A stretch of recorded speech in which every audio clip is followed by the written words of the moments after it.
Assalamualaikum warahmatullahi wabarakatuh. Perkenalkan saya Anissa Dwiana dengan NPM akhir 334. Pada kesempatan ini saya akan memaparkan hasil analisis keuangan PT Trimegah Karya Pratama Tbk atau UVCR berdasarkan laporan keuangan tahun 2023 dan 2024. Adapun 6 kajian yang akan dibahas yaitu mulai dari pendahuluan, kajian kinerja dan fundamental hingga kesimpulan dan saran. Selanjutnya masuk ke pendahuluan. PT Trimegah Karya Pratama Tbk merupakan perusahaan yang didirikan tahun 2017 dan bergerak di bidang perdagangan, informasi, dan komunikasi berbasis teknologi digital. Perusahaan ini menyediakan layanan seperti voucher digital, reward, loyalty program, dan sebagainya. Kemudian struktur kepemilikan saham perusahaan didominasi oleh masyarakat dan PT Trimegah Sumbermas.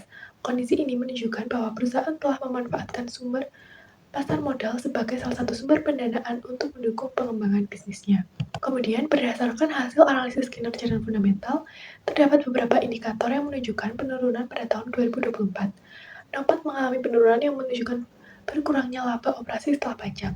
Selain itu, ROI, ROE, dan BEP juga menurun yang mengindikasikan bahwa kemampuan perusahaan dalam menghasilkan laba dari aset maupun modal yang dimiliki semakin melemah. Kemudian nilai EVA masih berada pada kondisi negatif dan mengalami penurunan.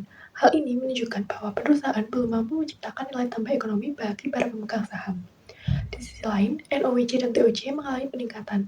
Kondisi ini menunjukkan kebutuhan modal kerja operasional perusahaan semakin besar untuk mendukung kegiatan bisnisnya. Kemudian pada rasio aktivitas, inventory turnover dan receivable turnover mengalami penurunan yang menunjukkan perlambatan dalam pemutaran persediaan dan penagihan utang. Namun fixed asset turnover mengalami peningkatan yang berarti aset tetap digunakan lebih efisien dalam menghasilkan penjualan. Dari aspek likuiditas, current ratio, quick ratio, dan cash ratio mengalami penurunan.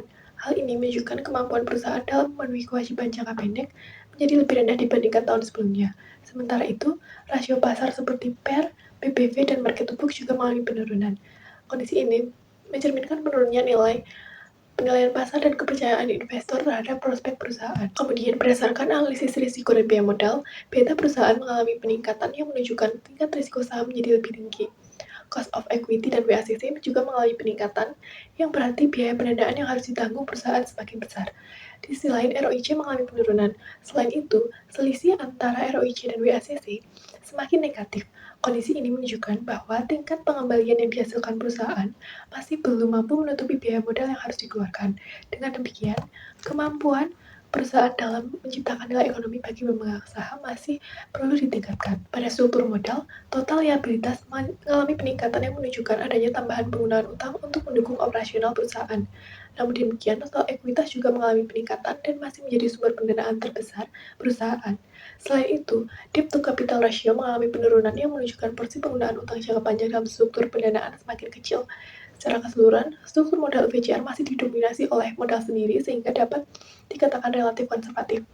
Selama periode 2023 hingga 2024, UVCR tidak membagikan dividen kepada pemegang saham. Kebijakan ini dilakukan karena perusahaan lebih memprioritaskan penggunaan laba untuk mendukung kebutuhan operasional dan menjaga stabilitas keuangan perusahaan. Berdasarkan signaling teori, kebijakan tersebut dapat memberikan sinyal negatif karena investor tidak menerima pembagian laba. Namun di sisi lain, kebijakan ini juga dipandang sebagai sinyal positif karena menunjukkan upaya perusahaan memperkuat modal internal untuk mendukung keberlangsungan usaha dalam jangka panjang.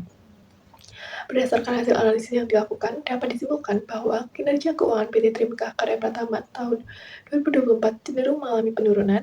Hal ini terlihat dari menurunnya profitabilitas, likuiditas, dan penilaian pasar terhadap perusahaan.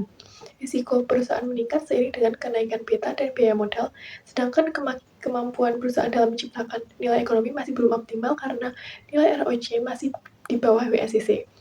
Meskipun demikian, struktur modal perusahaan masih didominasi oleh ekuitas sehingga kondisi pendanaannya relatif stabil. Oleh karena itu, perusahaan disarankan untuk meningkatkan efisiensi operasional, mengoptimalkan pengelolaan modal kerja, mengendalikan penggunaan utang, serta meningkatkan kinerja investasi agar mampu menciptakan nilai tambah bagi pemegang saham pada periode mendatang. Sekian pemaparan yang dapat saya sampaikan.